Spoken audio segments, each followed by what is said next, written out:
Halo semuanya, selamat datang kembali di channel kita. Pernahkah kalian mendengar tentang seorang ulama dari abad ke-15 yang membangun peradaban di tengah hutan dan menyebarkan Islam dengan cara yang sangat unik dan damai? Hari ini kita akan melakukan perjalanan waktu ke Lamongan, Jawa Timur untuk mengenal lebih dekat sosok luar biasa, Sunan Sendang Duer. Kisah kita dimulai pada tahun 1520 Masehi di Gresik. Lahirlah seorang bayi bernama Raden Noor Rahmat. Ayahnya adalah Syekh Abdul Qohar, seorang ulama terpandang dari Baghdad, dan ibunya adalah Dewi Sukarsih, putri seorang tumenggung Sedayu. Sejak kecil, Raden Noor Rahmat sudah menunjukkan kecerdasan dan pemahaman agama yang mendalam. Namun, takdir berkata lain. Sebuah tragedi menimpa keluarganya ketika sang ayah gugur dalam pertempuran. Peristiwa ini membawa Raden Noor Rahmat dan ibunya memulai perjalanan baru. Mereka pindah dan menetap di sebuah daerah hutan lebat yang disebut Dukuh Tumon.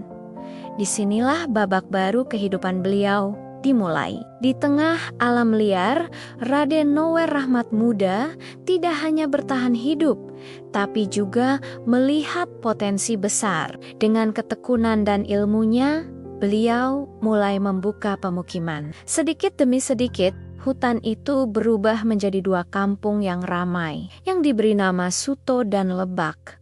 Seiring berjalannya waktu, daerah ini berkembang pesat dan kini kita kenal sebagai Desa Sendang Duer di Lamongan. Dari sinilah gelar beliau yang kita kenal sekarang berasal, Sunan Sendang Duer. Bagaimana cara Sunan Sendang Duer mendekati masyarakat yang saat itu masih memegang teguh tradisi lama? Jawabannya ada pada metode dakwahnya yang cerdas dan penuh kearifan. Beliau tidak datang dengan paksaan, melainkan dengan kelembutan dan teladan. Metode ini dikenal sebagai dakwah bil hikmah, yaitu berdakwah dengan nasihat yang baik dan tutur kata yang menyejukkan hati. Sunan Sendang Duer memahami betul bahwa untuk diterima, ia harus menjadi bagian dari masyarakat itu sendiri. Salah satu keahlian utama beliau adalah di bidang pertanian. Beliau melihat tanah di Sendang Duer sangat subur.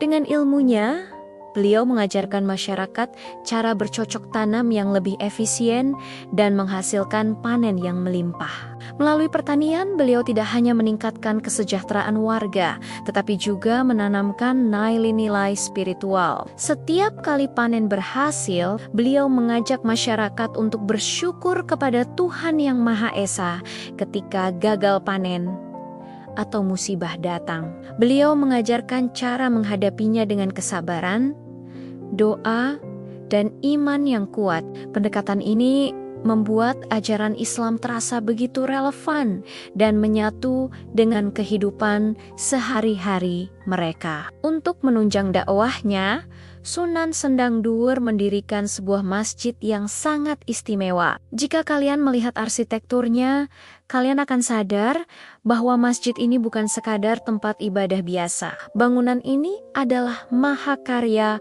akulturasi budaya. Terdapat sentuhan arsitektur Hindu yang kental, berpadu harmonis dengan fungsi utamanya sebagai masjid. Ini adalah bukti nyata bagaimana Sunan Sendang Duer sangat menghargai budaya lokal dan tidak ingin memberangusnya. Beliau justru merangkulnya sebagai jembatan untuk memperkenalkan Islam. Keunikan masjid ini tidak berhenti pada arsitekturnya saja. Sunan Sendang Duer menjadikannya sebagai pusat kegiatan masyarakat. Masjid bukan lagi tempat yang kaku dan hanya untuk salat. Disinilah warga berkumpul untuk berdiskusi, mengadakan pertemuan penting, bahkan mendapatkan penyuluhan tentang teknik pertanian terbaru dari Sang Sunan. Masjid menjelma menjadi jantung komunitas, tempat di mana ilmu dunia dan akhirat diajarkan secara berdampingan.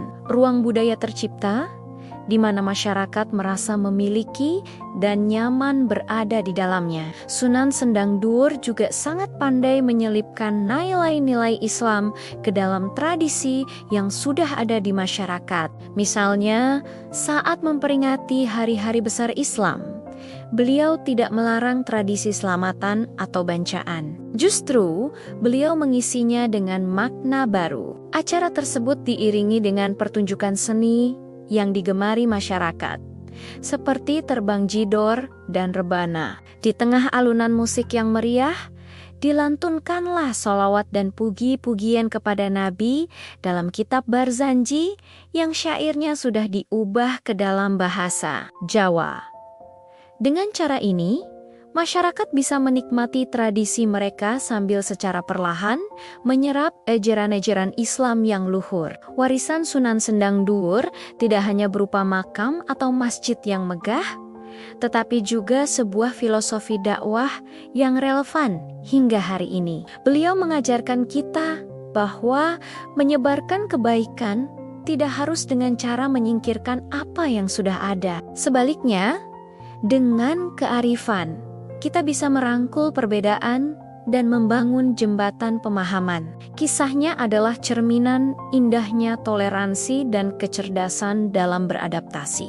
Sebuah pelajaran berharga dari tanah Jawa abad ke-15, itulah sekelumit kisah inspiratif dari Sunan Sendang Dur, seorang ulama, pemimpin, dan ahli strategi budaya yang berhasil mengubah hutan menjadi pusat peradaban dengan cara yang damai dan bijaksana. Semoga kisah ini bisa memberikan kita inspirasi. Terima kasih banyak sudah menonton sampai akhir. Jangan lupa untuk like, comment, dan subscribe agar tidak ketinggalan cerita-cerita menarik lainnya dari channel ini. Sampai jumpa di video berikutnya.